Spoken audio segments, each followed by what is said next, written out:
राजकीय कमला मोदी महिला महाविद्यालय नीम का थाना के बीए पार्ट प्रथम के विद्यार्थियों का ऑनलाइन क्लास में स्वागत है। मैं doctor Ajit, assistant professor political science. आज हम बीए पार्ट फर्स्ट में जो पहला प्रश्न पत्र है जिसका शीर्षक है राजनीति विज्ञान के मूल आधार इसको शुरू कर रहे हैं।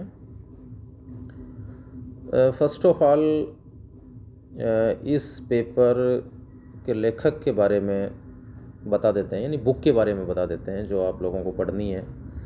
पुखराज जैन की पुस्तक आपको लेनी है जहाँ तक मुझे लगता है, क्योंकि सरल, सहज और सुबोध है, तो ये आपको अपने लेवल के हिसाब से पढ़नी है।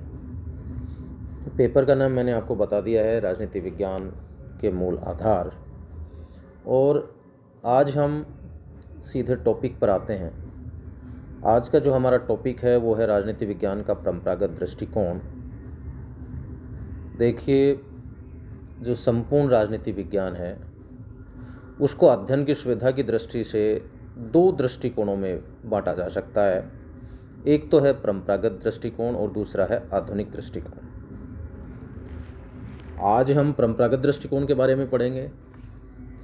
परंपरागत दृष्टिकोण के अगर कालक्रम की बात की जाए तो ये 6वीं सदी से 20वीं सदी में द्वितीय विश्व युद्ध से पहले तक प्रचलित रहा है।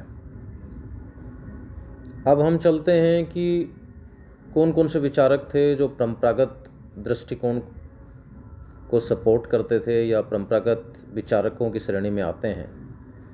तो इसमें जैसे सोक्रेटिस, सुकरात, प्लेटो, अरस्तु, Cicero, Saint Augustine, Aquinas, Hobbes, Locke, Rousseau, Kant, Hegel, Green, Garner, Gettell, Bluntschli, Seeley और मॉन्टेस्क्यू।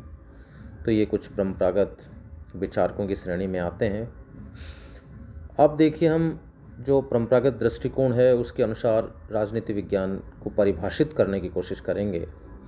और जो परंपरागत विचारक हैं उन्होंने 3 तरह से राजनीति विज्ञान को परिभाषित किया है। इसमें एक तो वो विचारक हैं जो राजनीति विज्ञान को केवल राज्य का अध्ययन मानते हैं। एक वो विचारक हैं जो राजनीति विज्ञान को केवल सरकार का अध्ययन करने वाला विषय बताते हैं। और तीसरे विचारक वो हैं जो राजनीति विज्ञान को राज्य एवं सरकार दोनों के अध्ययन के रूप में परिभाषित करते हैं। तो सबसे पहले हम चलते हैं उन विचारकों की परिभाषाओं पर जो राजनीति विज्ञान को केवल राज्य के अध्ययन के रूप में परिभाषित करते हैं। इसमें जो सर्वप्रमुख जो परिभाषा है वो गार्नर ने दी है। उनकी परिभाषा संक्षिप्त भी है और वो है राजनीति विज्ञान के अध्ययन का प्रारंभ और अंत राज्य के साथ होता है।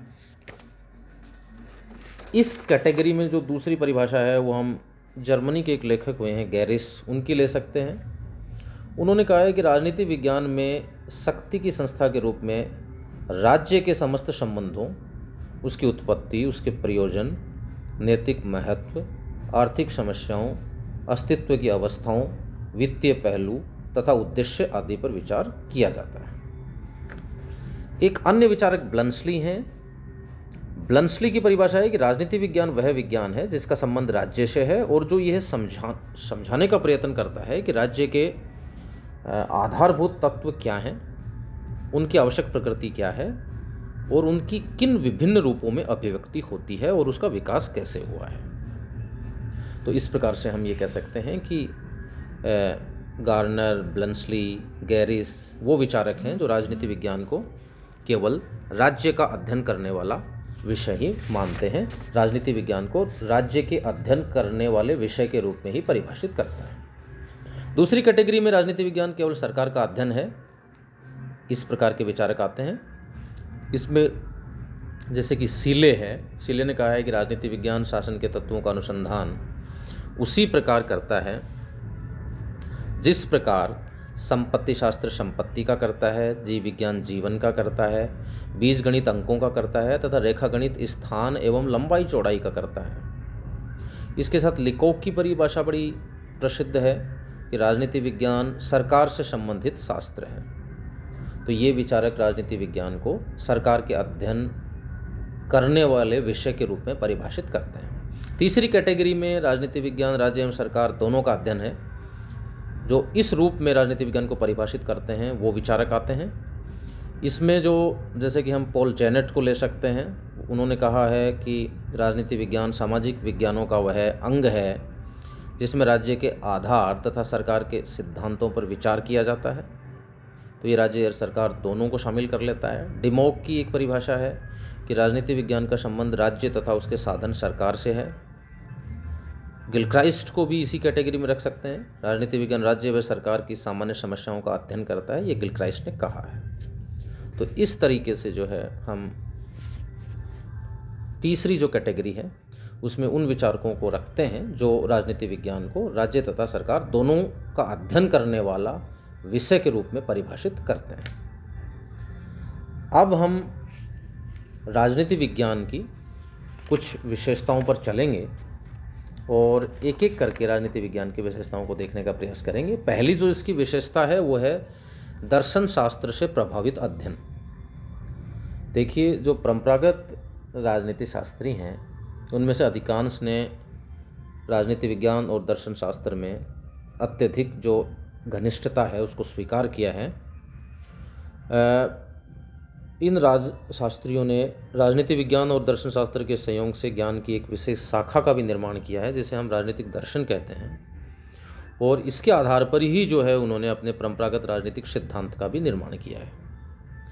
इस प्रकार से हम ये कह सकते हैं कि दर्शन शास्त्र एवं राजनीतिक दर्शन से प्रभावित होने के कारण अनेक जो परंपरागत राजशास्त्री हैं उन्होंने अपने राजनीतिक सिद्धांत के निर्माण के लिए प्रत्ययों, ईश्वरीय विधि, प्राकृतिक विधि तथा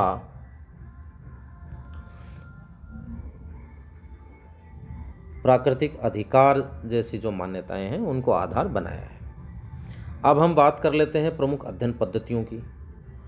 तो परंपरागत जो दृष्टिकोण है उसमें कई प्रकार की पद्धतियां प्रचलित रही हैं, जैसे कि दार्शनिक पद्धति, नीति शास्त्रीय पद्धति, ऐतिहासिक पद्धति, विश्लेषणात्मक पद्धति, आदर्शात्मक उपदेशात्मक पद्धति, वर्णनात्मक और परिभाषात्मक पद्धति। तो ये सारी की सारी जो है परंपरागत राजनीतिक दृष्टिकोण में प्रचलित रही हैं।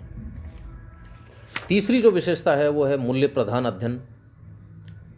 परंपरागत राजनीति विज्ञान मूल रूप से मूल्य प्रधान है, यानी राज्य को कैसा होना चाहिए, सरकार को कैसा होना चाहिए की बात होती है। इसमें राज्य क्या है उस पर फोकस कम है, यानी आदर्शों की बात इसमें ज़्यादा की गई है। वास्तविक राजनीतिक जीवन की समस्याओं के समाधान के लिए भी जो है आदर्शवादी विचार और अवधारणाएं ही प्रस्तुत की गई हैं। नेक्स्ट जो इसकी विशेषता है वो ये व्यक्तिनिष्ठ अध्ययन है। परंपरागत जो राजनीति शास्त्री हैं उनकी अवधारणाएं, मान्यताएं और निष्कर्ष जो हैं वो इनके जो प्रतिपादक हैं उनके व्यक्तिगत अनुभव एवं दृष्टिकोण से ही प्रभावित रहे हैं। नेक्स्ट हम ये कह सकते हैं कि इसके अध्ययन विषय में निरंतरता रही है। परंपरागत राजनीति विज्ञान के अध्ययन क्षेत्र में सीमित परिवर्तन हुए हैं। वस्तुतः इसके अध्ययन क्षेत्र में निरंतरता एवं सहमति का लक्षण प्रमुख रूप से दिख पड़ता है। नेक्स्ट अगर हम विशेषता की बात करें तो यह है मुख्यतः संकुचित अध्ययन है। आधुनिक राजनीतिक विज्ञान की तुलना में परंपरागत राजनीतिक विज्ञान जो है वो अपने अध्ययन क्षेत्र की दृष्टि से संकुचित है। इसने मुख्यतः पाश्चात्य जगत के उदारवादी संविधानों एवं शासनों का ही अध्ययन किया है। अब हम चलते हैं परंपरागत राजनीतिक दृष्टिकोण का क्षेत्र। तो देखिए, इसके क्षेत्र की जहाँ तक बात करें तो ये सबसे पहले जो है राज्य के अध्ययन पर बल देता है, और राज्य के अध्ययन में भी तीन तरह की बात करता है कि राज्य कैसा रहा है इसका अध्ययन करता है, राज्य कैसा है का अध्ययन करता है, और राज्य को कैसा होना चाहिए इस बात का भी अध्ययन ये करता है।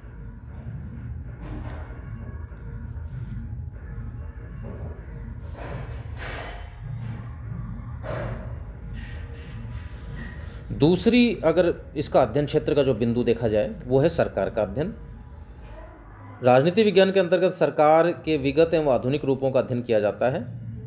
यह वर्तमान काल में विभिन्न देशों में जो मौजूद शासन की जो प्रणालियाँ होती हैं उनका सरल व तुलनात्मक अध्ययन भी करता है।